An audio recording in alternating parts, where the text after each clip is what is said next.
It's about 2 minutes after time, and you know one of the circles protocols is to begin and end on time. So just going to welcome everyone to a special edition of a Big View webinar with Circles USA. And what we are looking at today are some specific examples of what chapters can do when you look at Get Out the Vote or Your Vote Counts type campaigns like civic engagement. How do we get really specific in ways to empower our constituents, the people in our chapters? How do we know who impacts us? How, it's just wonderful things that chapters are doing. So we are super excited to have two guests. We have Suzanne Van Dam, who is the coordinator at Circles Washtenaw County in Ypsilanti, Michigan.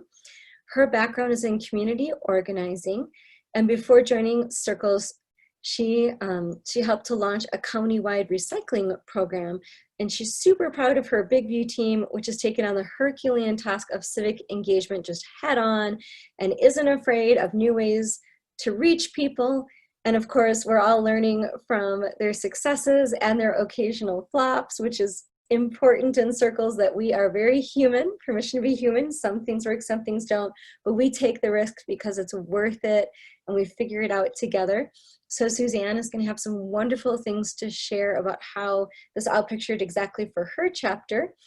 And then also we have Sandi Wallace, who is an ally from Circles Winter Garden that's in the Orlando, Florida area. And their chapter has done a similar thing as well. And so what's great is that you can see how this is out picturing in different chapters to have a local campaign, local information related to voting. That is so, so important. So a little bit of housekeeping before we get going. This presentation is being recorded. And so if you want to check it out again, or if you want to share it with other people in your chapter, remember that it will be in FreeCamp in Project 10, which is the Sharing Webinars folder. And then also, if you have any questions at any point in time, there's a couple different ways you could do that. You could type in the Q&A box, you could type in the chat box, and when both of our presenters are done, there will be time for Q&A where you can raise your hand, Courtney can unmute you, you can talk, because we want this to be as interactive as possible. It's just informal. We're all sitting together, having our coffee and sharing great things with each other. So thank you so much, all the participants, the panelists, everyone, for your time. We really appreciate you being here and everything that you're doing to support your chapters with civic engagement. So Suzanne, why don't you go ahead and unmute and share your screen, and let's see what you've got for us. I will here. Okay. Hi, everybody. Now I can only see the Kamatara and Sandi, but that's okay. All right. Well, thank you all for joining me today. Thank you also for the nice introduction, Kamatara. I really love Big View. I'm kind of a junkie and advocacy alley. So it's exciting to have this as part of my role in Circles.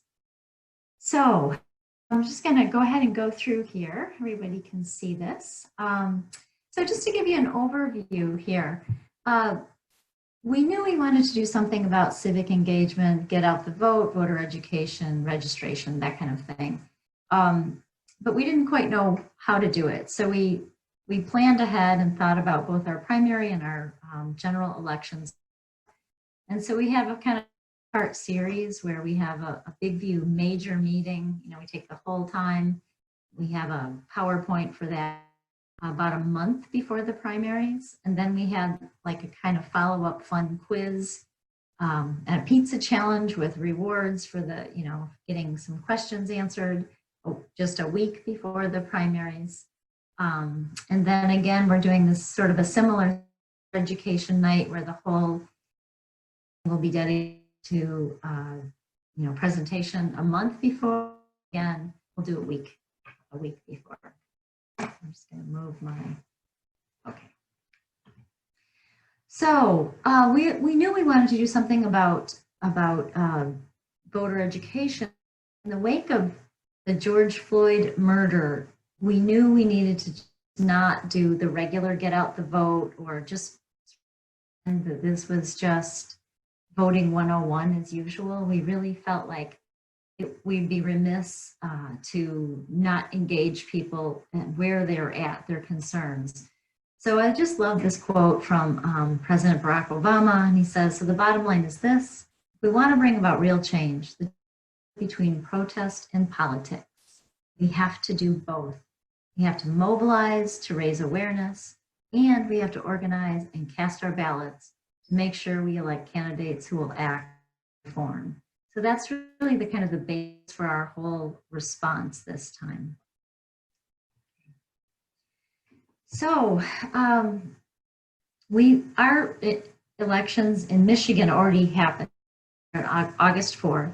And we spent some time with our circle leaders really kind of going through the basics, what kind of issues are in the primary and what are in the general elections, and why the primary is important. You know, traditionally they have super low turnouts, and in our county, it is heavily Democratic, which is actually the opposite of the last county I worked in where I did the recycling, which was heavily Republican. So essentially, the primary elections really dictate who the final candidate is going to be. And that's just something a lot of people don't even consider. Oh, I'll just vote for that person in the final election, but it's generally tipped one way or the other. This is, oops, I'm sorry. This is the make or break for that person. And then we talk a little bit about what kind of positions are going to be voted on. Everybody knows in the general election you have president and vice president, of course. Kamala Harris just got the nomination for vice president, so that's something we'll bring up next time. U.S. senators and U.S. reps, the state reps. But then as you get further down on the ballot, millage ballot initiatives are something many people really don't know much about. And ballot initiatives in particular can really generate some really interesting conversation. And I'll talk a little bit later. And finally, local officials like county commissioners, school boards, and what we really wanted to focus on was officials in the criminal justice system, because we felt like that would most relevant to the George Floyd murders and the unrest, the civil unrest after that.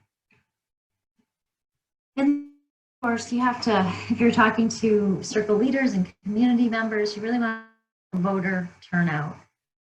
As you guys may know, in 2016, we had a difference between electoral votes and popular votes.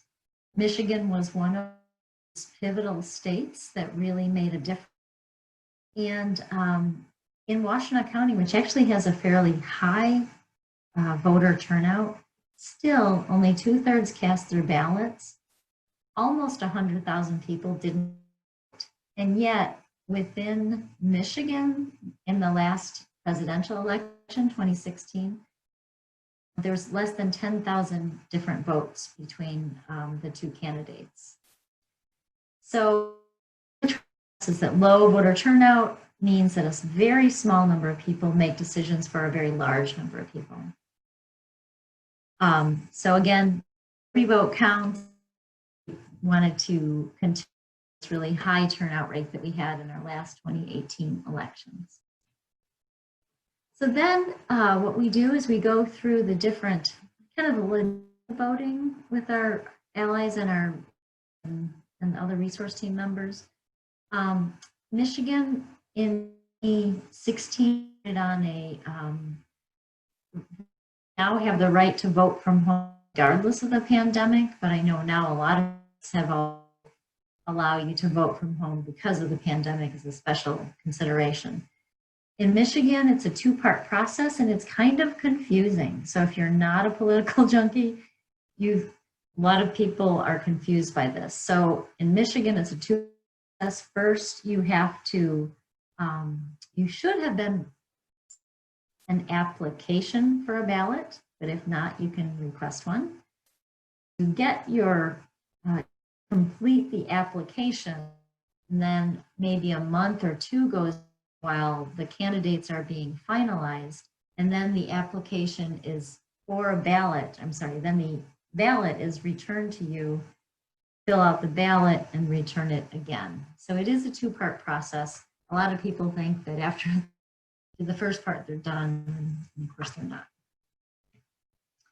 And then we wanted to talk about, some of our folks' lives are pretty, including mine. So what if you lose your ballot? What do you do then? What if you lose your application? What if you lose your ballot?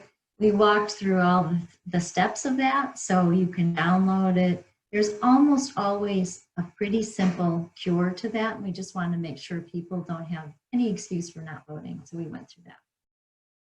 And by the way, everybody, any questions, please jump in, ask a question, make a comment. I would love your interaction.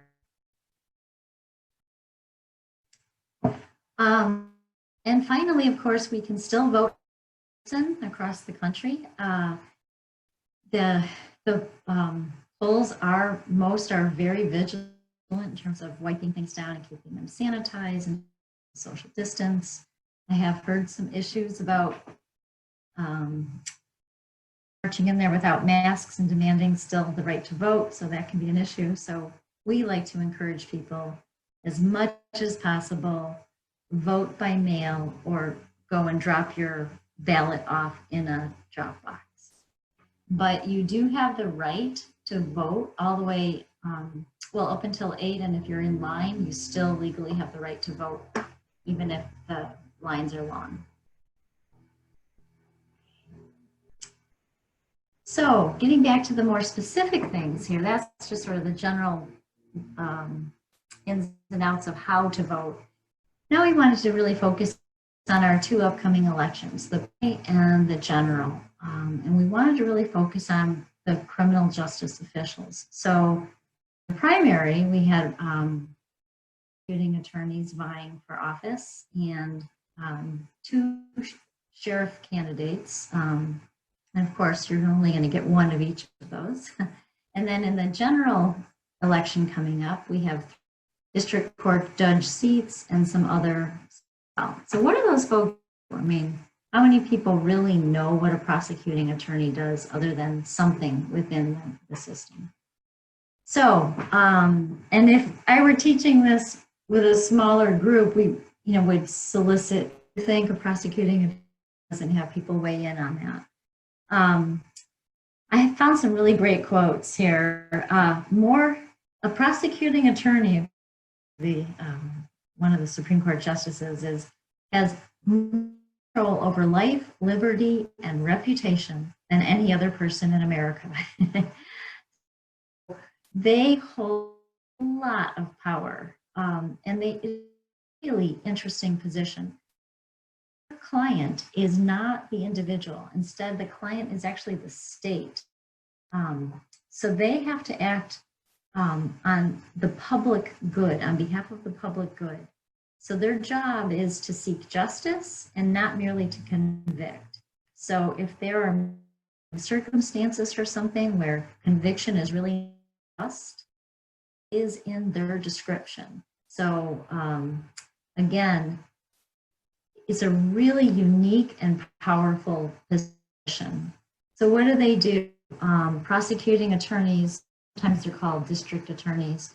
They are responsible for, they're like the first what's the word, barrier or entryway into the criminal justice system. They're responsible for all felony and misdemeanor cases, responsible for overseeing the juvenile delinquency, the termination of parent rights, and all looking at different mental health commitments that the state may be making on judicial system. They also have really broad discretion and influence. So for example, they interview police and they decide which witnesses will be interviewed. They do all the screening for the cases, the pretrial detention. They make suggestions for bail, if there is a bail. One of the candidates in Washtenaw County, for example, the guy who just won, has vowed that he is going to eliminate the cash bail system. So that was a distinct distinction between him and the other candidates. That's a lot of power. And then they make recommendations for plea bargaining and sentencing. And a really important point to understand is that most cases, less than 5% of cases actually go to court. About 95% or more are actually done through a plea bargain. And that is really driven by the prosecuting attorney. So another criminal justice, maybe even high profile or more familiar, maybe because of, old movies and whatnot, is the sheriff. So in Michigan, every county is required to have a sheriff, but one interesting fact we dug up is local police are actually not required by law. We have police, but it is sheriff's role position that is required in Michigan.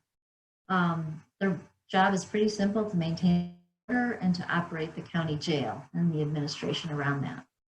So in our locally here, we had 2 candidates, and there were just simply no Republican candidates running. We had an incumbent and a challenger. I'll talk about those guys in a minute. Interesting thing that was uncovered about them. And finally, in our primary elections, we didn't have anybody running for district court. That's only in the, they just weren't up for re-election. But in this next general election, we will have several judge positions running. District court is sometimes called the People's Court, not to be confused with Judge Judy, who is a small claims court person. But this is by far the first contact. More people have contact with the district court than any other court, than the circuit court or Supreme Court. And this is the state court way, okay? So above this is the federal court. We don't ever vote on federal court judges.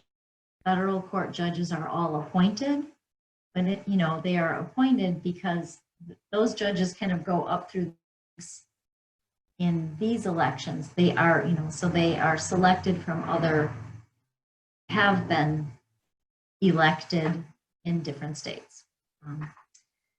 So what does the district court decide? Basically, they do so much. All criminal cases begin here, and they might go to a higher court, but they start here. Traffic violations, civil cases with claims up to $25,000. After that, they go to a higher court. Landlord-tenant disagreements, misdemeanors, and then there are some lower courts that decide things like some paternity or divorce court, things like this court. But this is by far the most, the biggest pathway. District court judges take into consideration the Attorney General's recommendations, and then they determine and set bail. See, probably cause, it should say probable cause. So they determine probable cause and whether the court case needs to go to a higher court. They hold 6-year terms. They're not, and what you'll find is they're really hard to research. Because they're nonpartisan, a lot of them don't even have very much information about themselves. If you look at voter guides, like the League of Women Voter Guide, them haven't filled out the information. So it's you have to be pretty committed to do your homework on a district court judge. In our area, we have 3 positions, but only actually 1 is running because the other are running unopposed.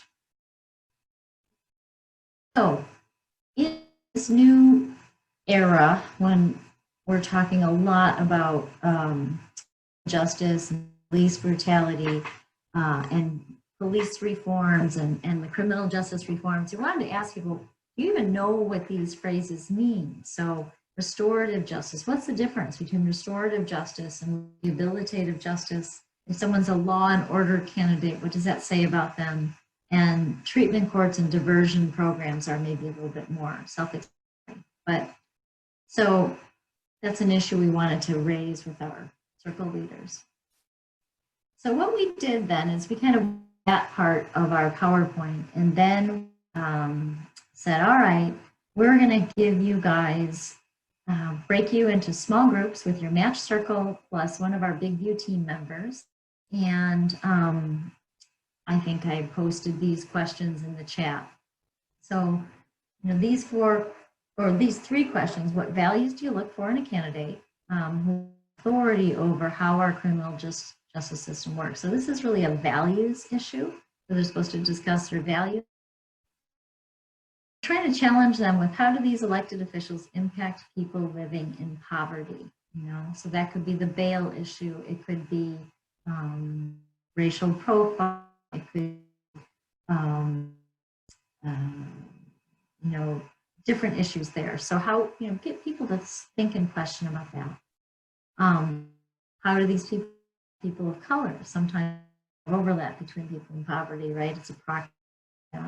And then their specific assignment was that each group was assigned one elected official, like one sheriff or one prosecuting attorney, and spend 15 minutes looking them up, as kind of as fast as you can, just get a thumbnail sketch.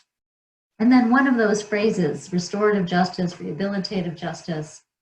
And then they came and reported back to our big group. And we found really well. People talk a lot more in groups than they do, of course, in the big one. Okay. And we haven't really done this one yet, but we will. About the ability to pay bail. Imagine if most of you on this call are pretty cued into this, if you're cued into issues. But here's a quote, and it's been backed up by numerous studies. In jail are more likely to plead guilty, studies show, because it's typically the to getting home. By design, plea bargains are supposed to be a way of avoiding lengthy, costly trials for defendants who are guilty. Instead, they've become a way for low-income people to get out of jail as quickly as possible, even if it means pleading guilty to a crime they didn't commit. I think it is somewhere around 95% of people who are in jail because lives are so, they can't post the bail, they can't get that. They lose everything. They lose their house, they lose their job, they might lose their kids from custody.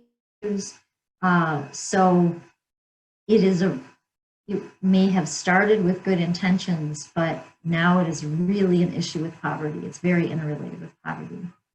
So one of the things we challenged folks, find your prosecuting attorney candidates stand on cash bail. Who supports it, who doesn't, and why?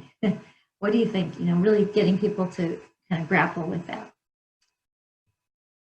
And then we went over, or we will go, this is a slide, it's a bit, it says 3 types of justice in education, but it's the same anywhere. So we talk about retributive justice is what most people think about in terms of justice. That's the law and order rooted in punishment. It focuses on the offense.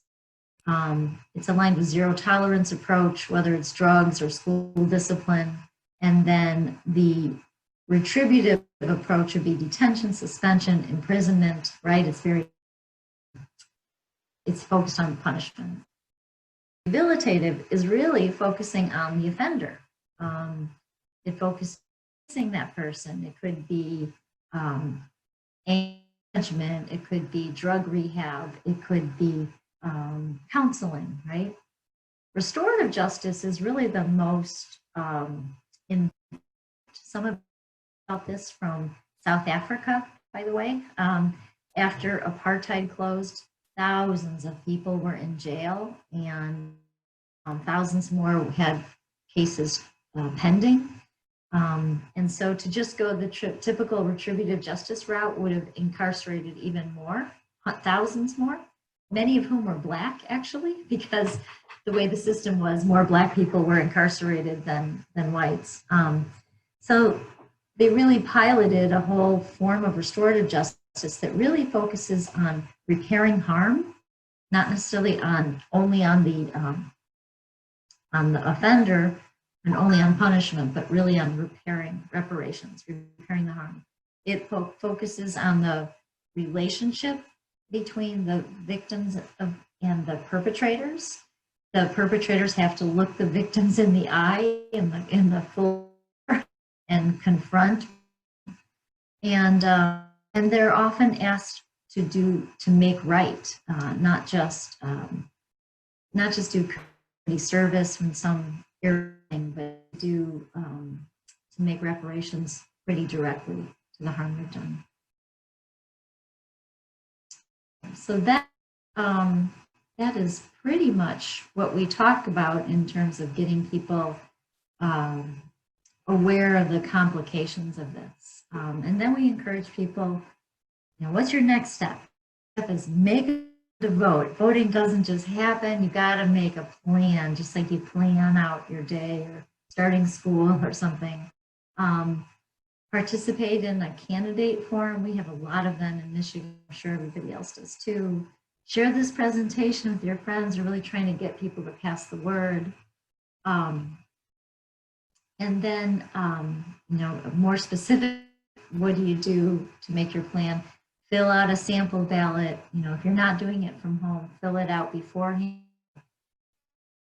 We offer anything anybody needs, and write down who you're going to ahead of time, so there's no surprises. You get there. And finally, lessons learned. Ballot Initiatives. This is lessons learned for our Big View team. Ballot Initiatives create a lot of buzz, and it's a really great way to open up nonpartisan dialogue. In our last election, when our Big View team was doing similar activity, on the ballot was anti-gerrymandering and a marijuana legalizing pot. And boy, was it the most, people were really engaged. Especially we had some very interesting conversations. You know, some people were saying it's great to decriminalize it. That's going to help low-income, largely people of color, right? Other people are saying, are you kidding me? That's just going to have go to this. And it was a really good, robust conversation.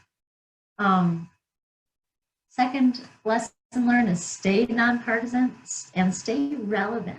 Circles is all about reducing poverty. It's all about making connections between people. These barriers. So the more you can relate candidate positions and policy to how they impact people in poverty and how they impact people of color, the better. It's just very natural then, and you don't have to get partisan politics so much because you're seeing it through the lens of poverty rather than political party. And all right, so true confessions. Our Big View team did this thing we thought was a great idea. We had this great pizza challenge where we did our whole PowerPoint, and then we did an assignment that people would go home and watch a video clip and answer a couple of questions based out of the League of Women Voter Guide. Just fill out a quick online form, and then we had, you know, levels of pizza. So please was just answering one question. Had you know, a veggie, and then we had the Supreme Meat Lovers and Veggie Delight way up. And man, like, we had 3 responses. And so it was really disappointing because it was a lot of work to come up with it and figure out the questions and make it, we thought, very doable. But what we realized is people are just, people who tend to be a little politically disenfranchised and everybody has Zoom fatigue and online fatigue. It was not a good way to get involvement. Instead, for the next, what we're really going to focus on is do some of those assignments in the small rooms, in the breakout rooms, and we're going to up the ante a little bit with some friendly competition between matched circles. So we're going to give prize to everybody in the circle, allies included. Get those allies, we know competitive. and do some fun things like, okay, the first circle that can answer the following 3 questions, or do some fun activities, make it within the match circles, and then have them come back and have some prizes. That's what we wanted to do. And then we want, incentives are a big part of that too. It's fun. And like a friend of mine said, one of our Big View team members said, I work at the EPA. People are making, big salaries, but as soon as you offer free food, everybody comes, and so I think that's something that too is just some fun incentives for everybody, people, and thinking. So that's really all I have. I'd love to hear what other people have to say and questions. Sure. There's one question in the chat. And if you have another question, please, type it in, and then we're going to shift to Sandi Wallace in just a moment. So thank you so much, Suzanne. That was really informative. And the question that's in the chat is from Christina, and it says, can you talk more about how to keep this nonpartisan? It seems like even voter registration in general is being made to be a partisan issue, especially with the mail-in ballot issues that are concerning right now. Boy, that is a good question. Partly, like I just keep bringing it back to circles. I mean, we are a poverty reduction program, so trying to say, all right, so how might cash bail impact people in poverty? If someone can't afford to pay bail, how does that affect a large segment of the population? It is tricky. There are no magic pills for that. And most of you probably know I have pretty strong leanings, political leanings. But I really try to keep those mum, and especially in the bigger, wider audience. Our Big View is sort of a place to sort of safely let off a little steam. But in our small team meetings, but then when we're with a bigger group, we're super, super careful, because we do need to be nonpartisan. But as anybody who's really delved into this, you have quite a bit of leeway to take political stances, even as a nonprofit, as long as you're not partisan. You can't ever we can promote the right to vote. That is, that is part of our democracy. And I think just keep reaffirming that just because this has been politicized doesn't mean it's a partisan issue. We're talking about our fundamental right to vote, and I would just, keep it at that. Well, thanks so much, Suzanne. I would also emphasize from the national office that if you're having political candidates or policymakers at your meeting, that we invite everyone. And then it's up to whoever wants to come. Either they come or they don't come, but we inform people that we have invited everyone, so they understand, like, yes, all these people were invited. And then also, when we focus on the issues, then focusing on the issues and then saying, well, people in these positions impact these issues. We're not telling anyone how to vote. If we focus on the issues and then the positions and what these positions do, which is actually, I think, a really great transition to our next guest. So Sandi Wallace, will you just take a moment to introduce yourself and then just jump in, because you have some more wonderful things to share exactly in this arena. Yes, thank you. And first, thanks, Suzanne. I feel like we're probably kindred spirits, because we've done much of the same work here in Central Florida. So I am fairly new to circles. I had volunteered a little bit a couple of years ago, but then decided to go to grad school, and so had to peel back for a bit. So I've just been an ally in a matched circle since earlier this year.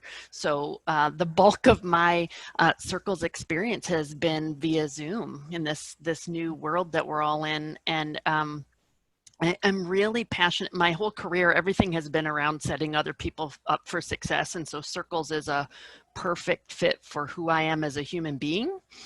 And then there's all sorts of little things that come in that fit along with that. And so when we were talking about a get out the vote team for circles, Lynette knew, she didn't even have to look at me. My hand was going to go up. But initially it was, what does this really mean? Normally a get out the vote effort is a door knocking, registering people, helping them fill out forms. And we knew that it was going to be a different scenario. And so when we first started talking about it, I said, from my perspective as a voter, and I am blessed to have internet access and a car that I can get to the polls and all the sorts of things that keep me from having real challenges, I still have a real challenge, and that's access to information. Even though I should be able to access it, voting is complicated. It's really hard to find information about local candidates and local races.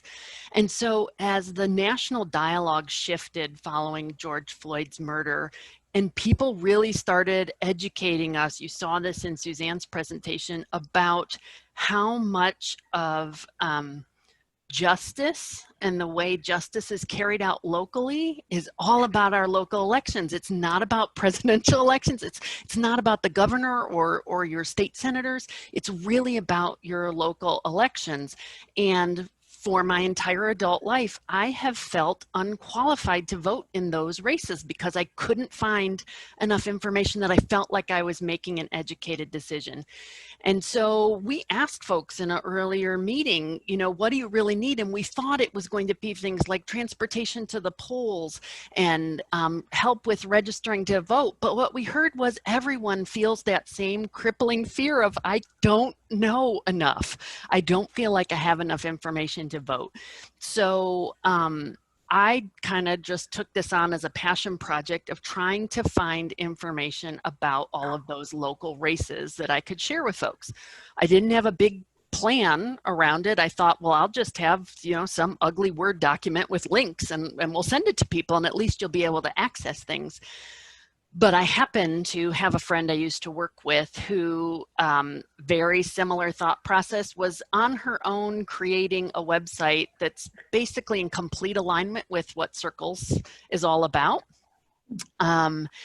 And she's employed at the Florida Children's Home Society, so she's very actively involved in families who are in lower income neighborhoods and the needs that occur when folks are faced with poverty. And so she was building this website, and I said, well, I'm doing all this research on candidates. She goes, I'm doing research on candidates too. So we actually found a place to house all this. So what I want to show you today, and I will try to skip over things that are a bit repetitive to what Suzanne has already shared, because we did share some of those things, and I'm having a spinning ball. So I'm not able to share at the moment. Let's see if it's going to stop spinning. That's interesting. Would you like me? I could share the Yeah, do you mind sharing the PowerPoint? PowerPoint? And I can walk through that, and then I can hopefully, Sure. I don't know what my computer is doing all of a sudden. That's all right. Permission to be human in Circles, right?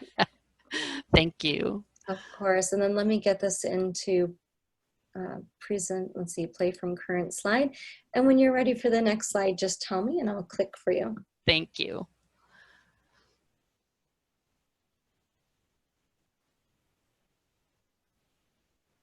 And I can't see it yet. Oh. Can anybody else see it? Can you see it? Okay, because I can see it. It's on the first slide. Okay, so this is interesting. All right, so apparently it's my Zoom that's hanging up for some reason, but I'm glad you can still see and hear me. So we're on the slide with the big green and orange graphic on the right-hand side, right? So folks in our county, Orange County, Florida, would recognize that. This is our voting sticker. So we first wanted to start out and just make sure that people are up to speed on the dates, right? So this is complicated. It's 2 different elections, and all of them have 3 or 4 different deadline dates, right? So we made sure that people knew the only date we had missed by the time we presented this information to them last week was the deadline to register to vote in the primary election. So that date had passed, but everything else was still ahead of us. So we were encouraging folks to participate in all those steps of the process. So if you can go to the next slide. So Orange County, the state of Florida actually is an interesting place from a primary election perspective because it's a closed primary state. So this isn't the case everywhere, but in Florida, you can only vote in partisan races if you are declared as that party. So this first one was, who can I even vote for? Because a lot of people may think, oh, well, I'm not registered as a Democrat or I'm not registered as a Republican, so I can't vote in those races. And it becomes even more complicated when you look at what those districts actually look like. So our city of Winter Garden, you'll see we have 2 races listed on this chart that we have 2 numbers because literally our city is divided from both our Florida House of Representatives districts as well as our Orange County School Board. So we have 2 different representatives for each of those. So it depends on where you live, of which those you would be voting for. So you'll notice it's kind of like who can vote in these. So for example, Florida House of Representatives, District 44, if you were a registered Democrat or Republican, you could vote because the incumbent Democrat plus another Democrat were running, as well as 2 Republicans. But if you had no party affiliation, it's not going to show up on your ballot. But if you're in District 45, that one isn't on the ballot because the incumbent was the only person, no one ran against her, and so she was just automatically reelected. So again, this kind of theme of voting is really complicated and hard to understand, and so we wanted to pull together resources that would help people feel empowered to find their voice and use it in the electoral process. So on the bottom right-hand corner of that slide, in case my computer continues to spin, which it doesn't seem like it's going to come out of that mode, this is actually the page on the website that my the website my friend was building. This page 34787 is our zip code. And so there's no way you can provide all of the information even for everything in your county, but we thought if we can just, we are based in Winter Garden, Florida, if we can just put information there. I hope you'll go visit that. It's we have information that we have pulled in from all over the place. And I have shared with folks as we've discussed this, there is one very strange benefit to this pandemic and all of us getting used to being on Zoom, and that is that there is a ton of information about candidates available that we've never seen before. So all these online panels that are that you can watch live, but if you haven't watched them live, we've put links to them on these websites. So we have links to the Orlando Sentinel, which covers more than Orange County, but also the West Orange Observer, which is our local paper. Links to, there's one other city in Orange County, but it's pretty far away from us, that their Chamber of Commerce did these little 5 to 6 minute interviews with one candidate at a time.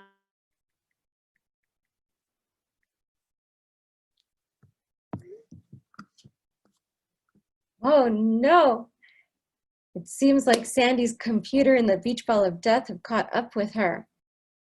Shucks. So hopefully she'll log back in and come back around. Zoom is so humbling. And not to steal her thunder, but to just keep us moving forward until she logs back in. That does look like a great website right there, the weovermecollective.com. So that would be really interesting to check out. And looking at, I thought this Venn diagram was really fascinating, and maybe when she hops back in, she can say some more about why certain races are just so important to the circles community, to think about, well, what, and this is kind of what Suzanne's presentation was about too, like, what does the state attorney do? What does the Orange County Sheriff do? How does that impact us personally? Or I had no idea what county commissioners do. Commissioners in general, that is foreign ground for me. I had no idea. But those policymakers tend to impact me personally in ways I didn't even realize. So when we're trying to say, well, who makes those decisions? And then you start pulling the thread on that and you go, oh, I didn't even know that position existed. So looking, if there's any way you can find information about your local officials, what they do, how they're elected, when they're elected, who are they, what decisions do they make that absolutely intersects with the work you're trying to do at Circles? Anything in the arena of economic development, any of the big view policies, it's huge to see where that intersection is. So I'm sure there are all different Venn diagrams that you could make between different, between what you're working towards in Circles and then which policymakers impact those decisions. And then similar to Suzanne, they set up, you know, here are the different dates. If you want to vote by mail, if you want to do early voting, when is the election day? And of course, this looks like primary election material. And of course, you'd have a whole new slide that would be for the general election material.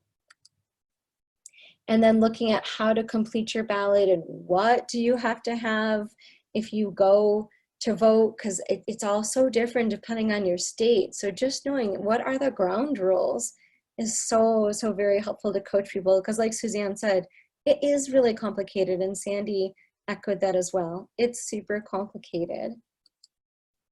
And then reinforcing those dates.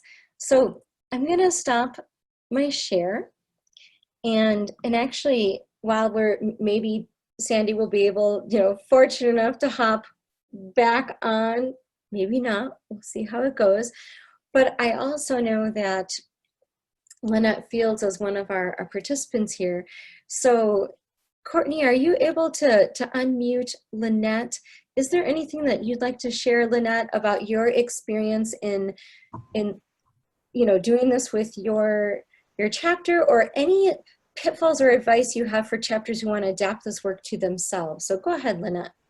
Okay, can you hear me all right? Yes, you're Great. And Sandi sent me a text. Her computer just crashed. She's trying to get back on, but at least she got some. I am just, it's really affirming to me that the two Circles chapters in completely different parts of the country were doing really similar things. And I just think that's great. And the whole movement of Circles USA. So I'm on the Circle, I'm part of Circles Central Florida, Circles Winter Garden, but I'm on the Circles USA Big View team. And it's been said, but I don't think we can reiterate it enough, that you've got to do your own homework locally. They're just the rules, the dates, the procedures, even what the positions are over can vary by region. It's part of the frustration of our state, national, county, home rule kind of structure in the United States, but it's also the beauty. I mean, I hope we can see that it's part of how we empower at the county, the city, and the state level. And when you're not in the middle of it, you can see it's really a beautiful part. So be sure to do your own research, I think, is our main message, Kamatara, that we've been talking about from the Circles USA Big View team. As the Big View team, we're gonna help provide some links to help facilitate that research in your own area. There's some national links that can lead you to your local links. And I don't know if, Kamatara, if this is part of what you were gonna talk about, but next month, we're gonna do even more digging in with that Venn diagram idea. What are the 6 platform areas of Circles USA, and how do they overlap with the positions leading into the general election? Because at least all of the Circles chapters have the same national election date. So we were really excited. This is the first time we've ever ventured into any of this as a chapter. As Sandi was saying, people just didn't know what to do and have felt so informed. And last night at Circles, we had people say it's the easiest time they've ever had voting because the information was at their fingertips. And I shared with Kamatara earlier this week that we had people pose in there. They took their mail-in ballots to early voting in their Circle shirts to help promote the whole idea of get out the vote.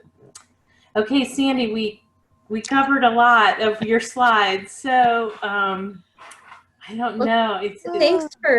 thanks for jumping in, Lynette, and sharing your experience, and then also framing it for the chapters about doing your own research and finding your. It's just essential to find your your dates, the positions for your people, and then the intersection of what are your circle leaders most concerned about, or how are they most impacted, or we know that the big view is circle leader driven. So what is it that would be the most helpful information to have? Because you don't want to have people drinking from the fire hose. So if you could pick, the top positions that would really be a part of their big view. And I do want to say one caveat before I pass it to Sandi. So the national team, we have a national, like a Circles USA Big View team. And that's part of what Lynette was speaking about. And thank you for being on that team, Lynette. And chapters across the United States ask the national office, could you please come up with a policy platform? And so we surveyed the chapters, and after looking at the surveys, we took what the people in the field, the chapters, told us what their top issues were. That wasn't driven by us, it was driven by the chapters. And then we did research. We have a couple amazing board members and people on this team who did lots of research that this is what you could do nationally. This is what you could do at the state level. This is what you could do at the local level. This isn't to tell you, oh, you have to do this. It was not meant to be prescriptive. It was meant to be supportive. And if one of those 6 policy platforms aligns with the work that your circle leaders in your community wants to do, then that's awesome. We are just trying to support you and the work that you want to do, because we know that we're community driven. So if you haven't seen the Big View policy platform yet, please check it out on Free Camp or various newsletters. It's been, and it's just beautiful and helpful, and it's just meant to support you in whatever way you need. So Sandi, what we did go through is we flipped through some more of your slides and we looked at the Venn diagram and reviewed all that. So do you have any closing comments or tips for people who might be doing this for their chapter for the first time? Sure. So we're in the opposite problem now. So it used to be that there wasn't enough information available, particularly in local races. Now there's tons of it. So when we shared this, and let me see if my computer might let me do this. So this is the website. Can you see it? Yay. So this is the election page, and we're about to redo the whole thing. So our primary is on Tuesday, and we will redo it, but there's a lot of information. I would encourage you, if you're doing something in your local area, to check out the top of our page, because we have a few things. If you don't know about Ballotpedia, you need to know about it. It has a lot of information, goes all the way down to local races. That's where a lot of our information comes from. You probably have things similar to these, like the voter's guide. Also, there's this really interesting website called astartingpoint.com but Chris Evans, Captain America, of all people, is the actual person who is doing this. And he is going and recording these short 2 or 3 minute videos on various things about politics and government with people on both sides of the aisle in Washington, D.C. So if you're somebody that your hang up about voting is you don't understand even what the issues are, this is an awesome place that you can just watch a couple videos of a couple Democrats, a couple Republicans. Maybe people don't even know exactly which way they lean because they're not sure on certain issues what people are interested in. And so that's a great place. And just to show you some of the things we did, we link to interactive maps. So virtually everywhere you'll find there's either an interactive map or there's just a map that you can open up online that'll show you which district you're in for some of these, because sometimes it's confusing. You see all these names and none of them appear on your ballot. Well, it's because you're in a different district. But we have a ton of information, and I am blessed by an incredibly talented web designer and communicator who was able to throw all this together. I know everybody doesn't have that, but quite frankly, you could share things via a Facebook group or something like that. But as I said, the ton of information that's out there now becomes the opposite problem. And so when we did our Big View session regarding this civic engagement, my advice to everyone was, I would recommend that you come in onto this page and look at the races that you're going to be voting on and go into each of the candidates. And for each one of them, we have a link right to their website. So there's tons of information about them. And then we actually have links to articles and videos. But my thought was just look at their websites and compare. You'll be able to tell from what they say on their website whether you feel like they're aligned with what your values are. And then if you're in a race where there's multiple people whose values agree with yours, then dive into these videos and see the discussions to try and feel between them, because there is so much information out there now. Kind of a blessing and a curse, but really good that now at least we can all be informed voters. Wow, that is amazing, Sandi. Thanks for sharing. I do have a question about this website. Mm-hmm. Is if we went to just weovermecollective.com, just in general, Yep. then do you type in your zip code and it goes to all different zip codes, or is No. not quite that robust yet? No, and it probably won't be that robust. So this is Oh, literally a local thing, but I will point you back to Ballotpedia. So let me take you there Okay. for just a second so you can see. And Ballotpedia actually has something going on now where they're asking people to engage with them and help scrape this information about the local races. So if you look over here on the left, there's this "What's on your ballot?" Okay. And it takes you to this site where, when this loads, there'll be a thing right here. Come on, load. Oh, yes, it's so demanding. We're asking our computers to Yes. do so much. That's So it will come up with a place where you put in your email address. Oh, And if you put in your, so you put in your address, if you put in your email address, you'll end up on their mailing list, but you don't have to. okay. But when you hit next on that, it is going to, well, this is Oh, weird. dates Here we are. and information. That's Yes. great. Well, this is strange. This is not what it looked like 2 weeks ago. Oh, things are moving so fast. It But you know what? is. We are coming to the end of our time, but looking at Ballotpedia, Yeah. that sure looks helpful. And Suzanne, do you have any other go-to websites that you use for nonpartisan information or voter information? Probably what most people are already aware of is the vote411.org. Mm-hmm. 1.org is the League of Women Voters, and you can just type in your own zip code and it pulls up the entire ballot and every single candidate. Now they do have a vote guide, but in our community anyway, many people didn't fill out answers to that. They're all given the chance. But vote411.org is really helpful. Excellent.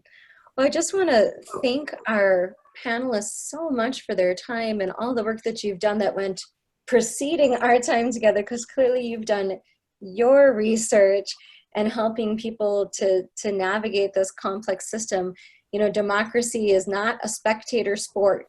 So I appreciate you helping people get into the mix and understand and connect the dots. It is really complicated, but we can do this. And we know that the biggest way to change the system is to vote, and that our vote really matters. So thank you so much to Suzanne. Thank you so much to Sandi and to Lynette for the extra support on this. And please, everyone, keep your eyes peeled for the Big View newsletter that comes out typically in the first week of the month. We'll have our September Big View webinar coming up. And also in the Loop, that's the internal newsletter, we tend to have all sorts of helpful tips and PowerPoint presentations you can use and all different things that'll support you in doing what you're doing. Because of course, your support, when you empower the people to be empowered, that's making all the difference. So thank you for your time today, and have an excellent week, everyone. Thank you so much.